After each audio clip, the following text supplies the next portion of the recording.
नमस्कार, मैं हूं मानस पांडे और मैं आपको पढ़ा रहा हूं प्राचीन भारत का इतिहास यानी एंशिएंट हिस्ट्री ऑफ इंडिया। संघ लोक सेवा आयोग, उत्तर प्रदेश, बिहार, राजस्थान या एसएससी या फिर भारत के किसी भी स्टेट की कैसी सी भी परीक्षा आप देने जा रहे हो तो प्लेलिस्ट तो बहुत सारे लोग ने एंशिएंट हिस्ट्री की बना रखी है। एक आईआईटीएन कैसे एंशिएंट हिस्ट्री को पढ़ाता है एक बार ज़रूर देखिएगा। मेरी आपसे यही रिक्वेस्ट है, आपके 90% जो कन्फ्यूज़न है और जो आपकी बोरियत है हिस्ट्री की वो ख़त्म हो जाएगी, इस बात की गारंटी है। मैं आपको पढ़ा रहा हूँ गुप्ता डायनेस्टी यानी गुप्त साम्राज्य, जिसमें पिछली सिर्फ एक वीडियो में मैंने आपको पूरे गुप्ता साम्राज्य में जितने भी महान राजा थे उसकी शॉर्टेस्ट ट्रिक बताई। शॉर्टेस्ट ट्रिक का मतलब SC की है। सबसे पहले श्रीगुप्त आया, फिर चंद्रगुप्त, फिर उसके फिर कौन आया, समुद्रगुप्त आया, फिर कौन आया, चंद्रगुप्त द्वितीय आया, फिर कौन आया, उसके बाद फिर आया कुमारगुप्त, कुमारगुप्त के बाद फिर स्कंदगुप्त, यानी SC KS। ये सीक्वेंस, ये महान राजाओं का सीक्वेंस गुप्ता डायनेस्टी में मैंने पहले बताया। फिर मैंने आपको ये बताया कि इनके साम्राज्य का सबसे महान राजा था चंद्रगुप्त द्वितीय। चंद्रगुप्त द्वितीय इसलिए महान था क्योंकि उसके राज्य में नौरत्न बैठते थे। उन नौरत्नों के बारे में बताया। आज अब सिर्फ एक वीडियो बड़ी इंपॉर्टेंट है। वैसे तो एक आध वीडियो और बनेगी, बट इस वीडियो में 99% गुप्ता एडमिनिस्ट्रेशन के बारे में कवर कर दूंगा मैं। जो बचेगा वो एक आधा वीडियो में कवर हो जाएगा। इसके बाद बचता है हर्षवर्धन, वो मैं आपको पढ़ा दूंगा अगली वीडियो में। इसी के साथ एंशिएंट हिस्ट्री खत्म हो जाएगी, सिर्फ 60 वीडियो में, छोटी छोटी सी। तो चलिए शुरुआत करते हैं। गुप्ता एडमिनिस्ट्रेशन को जानने से पहले गुप्त डायनेस्टी के साम्राज्य का स्ट्रक्चर जानिए। देखिए, गुप्त डायनेस्टी के साम्राज्य का जो पॉलिटिकल स्ट्रक्चर था वो कुछ ऐसा था कि सबसे ऊपर होता था राजा। याद रखिएगा, जब गुप्ता डायनेस्टी आई ना तो गुप्ता डायनेस्टी से भारत में शुरुआत हुई फ्यूडलिज्म की, यानी सामंतवाद की। सामंतवाद क्या होता है?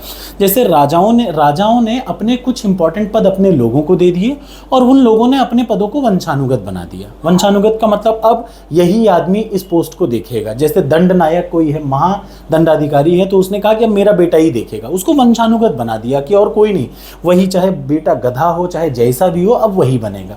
ठीक, राजा का बेटा ही राजा बनेगा। ये कॉन्सेप्ट आने लगा कहाँ से? गुप्ता डायनेस्टी से। अब जरा सा देखिए, सबसे ऊपरी पोजीशन पे होता था राजा।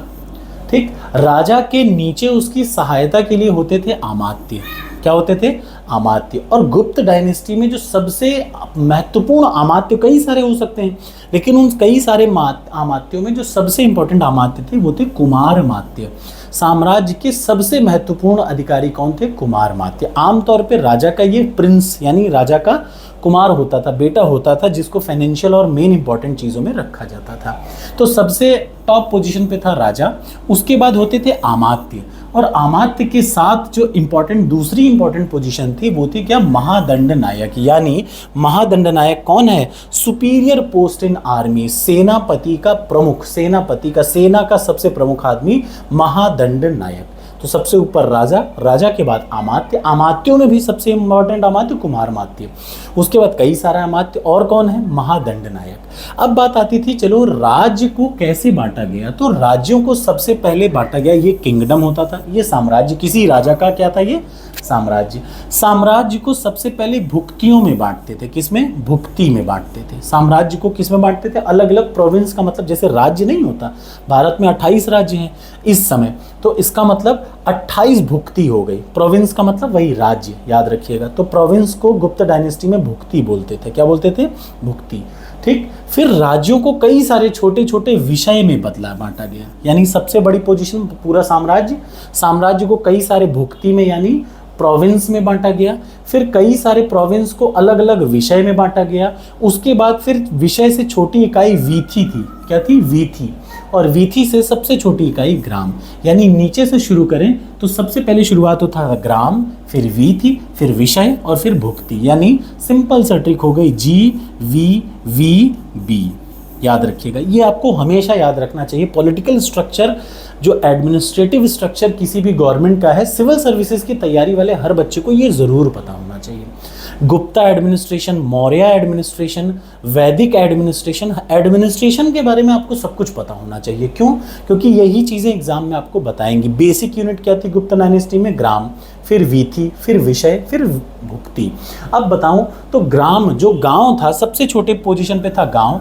जो गांव को गवर्न करता था, गांव का जो मेन हेड था, उसको बोलते थे ग्रामिका। क्या बोलते थे? ग्रामिका। उसके बाद कई सारे गांवों को मिला के बनती थी वीथी, वीथीज, ठीक, तो वीथी को किससे बोलते थे? वीथी ही गवर्न करता था। ठीक, वीथीज को कौन कौन करता था? वीथी गवर्न करता था। कई सारे वीथी को मिला के बनता था क्या? विषय। और विषय को, जो विषय को देखता था वो देखता था विषयपति। क्या देखते थे? विषयपति। और कई सारे विषय को मिला के बनता था एक भुक्ति या फिर प्रोविंस। और प्रोविंस का जो मेन चीज़ था, जो मेन उसका ठेका था, वो था उपरिका के पास। यानी गांव को देखता था ग्रामिका, वीथीज को देता था वीथी, विषय को देखता था विषयपति या आयुक्त, और सबसे ऊपर जो प्रोविंस थे या फिर भुक्ति को देखता था उपरिका।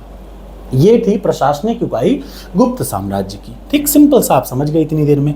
अब देखिए गुप्त साम्राज्य के कुछ इंपॉर्टेंट अधिकारियों के नाम हिंदी और इंग्लिश दोनों में लिखे हैं। मैं हिंदी में बता रहा हूँ, इंग्लिश में आप यहाँ पे लिखा हुआ है, देखते रहिएगा। सबसे इंपॉर्टेंट अधिकारी जो पद का नाम था मंत्री परिषद। याद रखिए, मंत्री परिषद को मंत्री परिषद ही बोलते थे, काउंसिल ऑफ मिनिस्टर्स। दूसरा आमात्य, मैंने आपको बताया। दूसरा क्या था?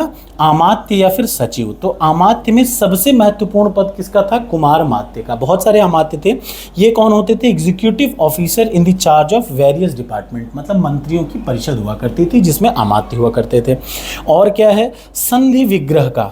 संधि विग्रह का मतलब संधि विग्रह कौन था? विदेश मामले के और शांति और युद्ध के मंत्री हुआ करते थे। अगला जो इंपॉर्टेंट मिनिस्टर था वो कौन था? वो था एक सेकेंड, यहाँ पे मैं आपको दिखा देता हूँ ताकि आपको क्लियरली रहे। हाँ, ये देखिए। हाँ, सबसे पहला मंत्री, मंत्री परिषद को मंत्री परिषद ही बोलते थे। फिर आता है आमात्य। आमात्य क्या था? विभिन्न विभागों के कार्यकारी अधिकारी थे। और क्या है? संधि विग्रहक। विग्रहक मतलब विदेश मामले और युद्ध मामलों के और शांति के जो अधिकारी थे वो विग्रहक बोलते थे। उसके बाद क्या है? महाबलाधिकृत या फिर महादंड नायक। सेना का सर्वोच्च पद था महादंडाधिनायक या फिर महादंड नायक। उसके बाद महाअश्वपति कौन थे? महाअश्वपति कौन थे? वो घुड़सवार सेना का कमांडर होता था, महाअश्वपति। फिर दंड पाशिका कौन था? पुलिस विभाग का मुख्य अधिकारी। यानी याद रखिएगा, पुलिस विभाग का जो हेड ऑफिसर था उसको दंड पाचिका बोलते थे। हाथी विभाग के प्रमुख को क्या बोलते थे? विलुपति बोलते थे। ये हर एग्जाम में आ चुका है, यूपीएससी के पेड क्वेश्चन है और यूपी के भी, बिहार राजस्थान में भी आपको दिख जाएंगे। अश्वपति मतलब घोड़ों के विभाग के जो ठेका था या जो उनका हेड था उसको बोलते थे अश्वपति। जासूस को बोलते थे दूताकाश। क्या बोलते थे? दूताकाश। कम से कम 3 बार यूपी ने पूछ चुका है, यूपी पीसीएस ने इस चीज़ को। फिर क्या है? खाद्यत पाकिता यानी शाही रसोई घर का अधीक्षक। खाद्यत पाकिता, खाद्यत पाकिता। उसके बाद महल के रक्षकों का जो प्रमुख हुआ करता था ये भी आपको जानना है, महाप्रति आरा। प्रांतीय गवर्नर कौन थे? उपरिकास। वो मैंने बताया ना, उपरिका किसका ठेका था? ये देखिए, उपरिका कौन था? जो भुक्ति का प्रमुख था वो था उपरिका। और देखिए, अक्ष पातालाधिकृता मतलब शाही अभिलेखों का जो शाही अभिलेख कुछ भी लिखवाया जाए तो उनके रखवाले को क्या बोलते थे? अक्ष पातालाधिकृता। ठीक, उसके बाद सबसे जरूरी प्रांतीय गवर्नर जो था उसको लोकपाल भी कहते थे। ठीक, प्रांतीय गवर्नर को क्या कहते थे? लोकपाल भी कहते थे। The similar thing which has been written in Hindi is also explained in English. ये महत्वपूर्ण पद थे गुप्त साम्राज्य के। गुप्त साम्राज्य का एडमिनिस्ट्रेशन कुछ इस प्रकार से बटा हुआ था। ठीक, मैं आपको ऑलरेडी बता चुका हूँ गुप्त साम्राज्य के 9 कौन?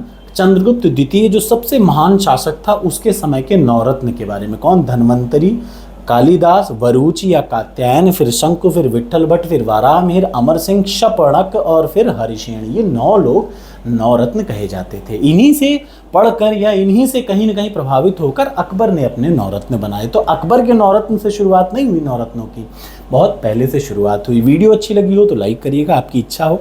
कमेंट बॉक्स में कमेंट जरूर करके बताइएगा कि कैसी लगी वीडियो। शॉर्ट सी वीडियो है,